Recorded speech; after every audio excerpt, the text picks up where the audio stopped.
రేవంత్ రెడ్డి ప్రభుత్వం చేస్తున్నటువంటి India's biggest land స్కామ్ను ఈ మధ్య బీఆర్ఎస్ పార్టీ బయటపెట్టింది. India's biggest land scam. ఈరోజు రేవంత్ రెడ్డి ప్రభుత్వం చేస్తున్నటువంటి అతిపెద్ద పవర్ స్కామ్ బయట పెడతా ఉన్నాం.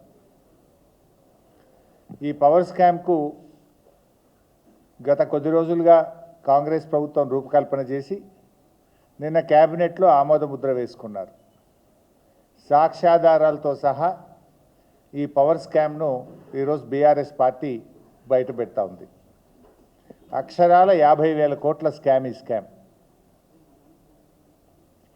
ఈ 50,000 కోట్ల స్కామ్లో దాదాపు 30 నుంచి 40% కమిషన్లు దొబ్బడానికి వీళ్ళు రూపకల్పన చేసుకున్నారు.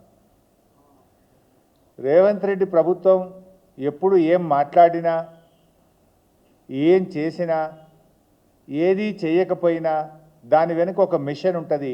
ఆ మిషనే కమిషన్. క్యాబినెట్ పెట్టుకున్న ప్రజలకు ఎట్లా మేలు చేయాలి, రాష్ట్రాన్ని ఎట్లా ముందుకు తీసుకుపోవాలి అని ఏ ప్రభుత్వమైనా ఆలోచిస్తుంది. కానీ రేవంత్ రెడ్డి ప్రభుత్వం మాత్రం తమకు తాము ఎట్లా మేలు చేసుకోవాలి, ఏ ప్లాన్ చేసి కమిషన్లు కొల్లగొట్టాలి, వాటాలు ఎట్లా పంచుకోవాలని మాత్రమే ఆలోచించే ప్రభుత్వం రేవంత్ రెడ్డి ప్రభుత్వం.